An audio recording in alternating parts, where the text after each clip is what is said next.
O mene your drug test. O se mea e kakau o ngā whailoa i kangaka ai ke le isau e whailau drug test.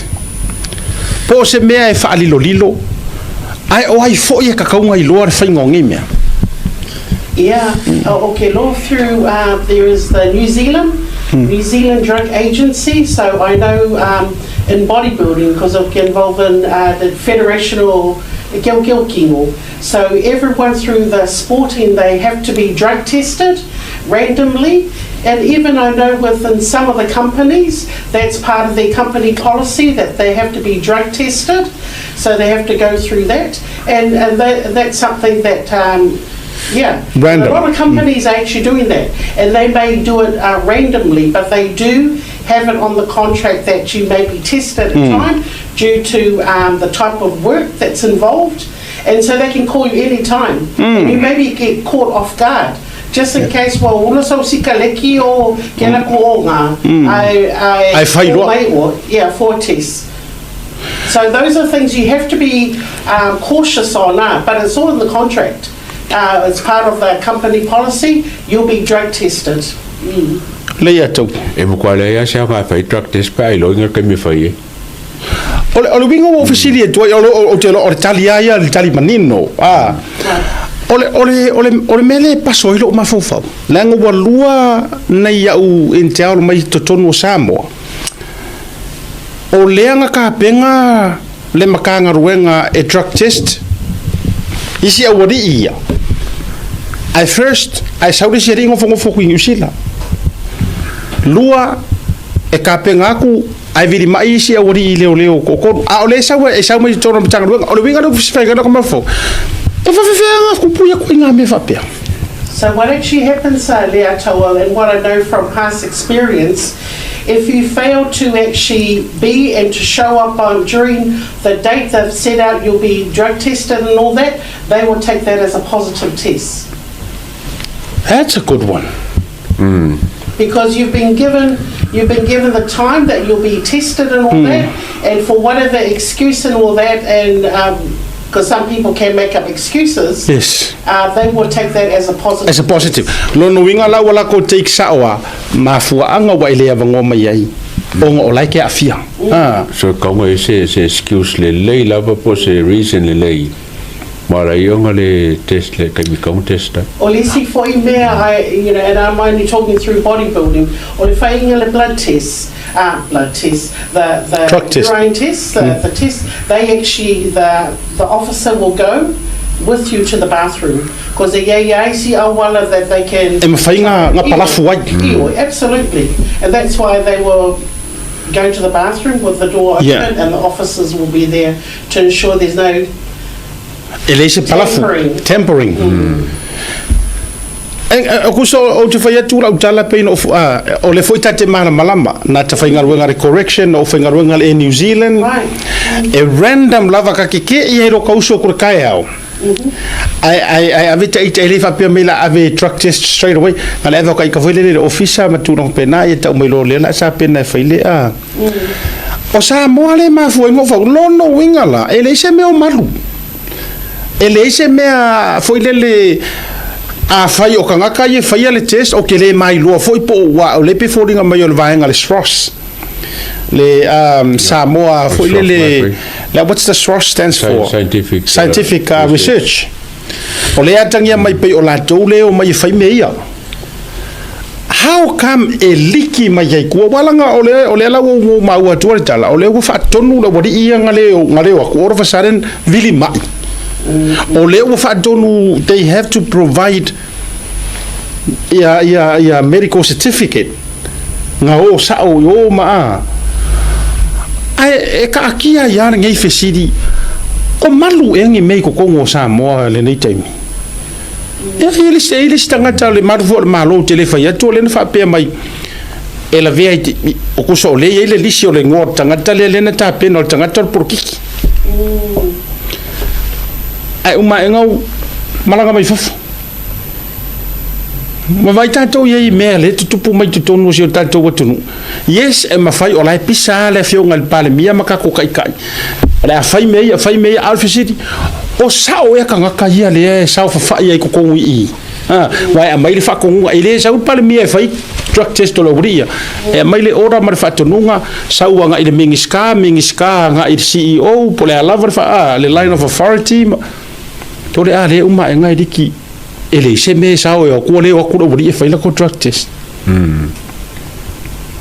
Kua maka ngai ko inga me whapea. Ia waranga e kongolongo le Sross. Ia se kanga singi o le mkanga runga. E velera whai ka drug test vai aso le. Tiana. O rongo wingo kaka ninga no ngoi ai. Le arenga riki. Le na tonu le atau. Le ai se whaalilo lilo fo le malu pui pui ai whamatalanga. Yeah, that's not good. Really. Awa e tulo e le whape fo ila tatou so na tau le pua. Ma la fo i leo. A whai o le Sross le lo ke whaia. I pora ko fo le Sross. A leo ke whaia koe. It'll be internal because they should know the policy. E winga na le na ta whaia tu fo i le e le lope wa mantuana o la tau le la a le intel le. Ioi. Then what's next? Nea, mai. Ia, e sau mai lai ia pole mea foi wa te tau tu lo e vatu le process. E uma to confirm mai le fainga lava yo le process le random mai le fainga. I mean walanga somehow te tau na ora tu se tai. Fa te tai ngore mo le tai o le malo komisina. Te lo ia na te fa so ina le tulanga foi le fa pe o le Sross. Fai mai test o le lava ku le dis. Awari ia le mo mia le test. Okay, lo lainga, ai ka kaunga malu pui pui. Se yo o le so e fai ai. Absolutely. Nga whakua su mai i le appointment le ia ngai la kurua e ke oso kukong na usa whai mai tanga te whaia mea rea. Ai rongo winga la. Whaftai mo le tarino sili langa. Alai loa tulou, alai loa la whionga le paramia, alai loa e tau mo whai alanga i mea nei. Ua te tauna su e po ai kongu le liki ei ngai mea o test ngai. Ya le la uma e ngai kapisa ai o kule so konga whai e test wo fiu so. That's not good. Very unprofessional. Very unprofessional. You know, stuff like that should be confidential. So if it's an internal, ngaliki may inside. That's it. So whoever was on duty at that time and was meant to do the testing of ngākanga, they should be accountable for what is actually if it's been leaked out, and should be and what the company's policy if it's instant dismissal. What their company policies are. They shouldn't be there in that position. Tasi rea mtanga ruenga wa tauna matua koe siyaki le lei. Le Sross. Monia. Tauna matua i toe siyaki le leia. Po ai le wailanga e nei te ibutato tau tele le pua malafo. Leanga leo. Ai mana tua.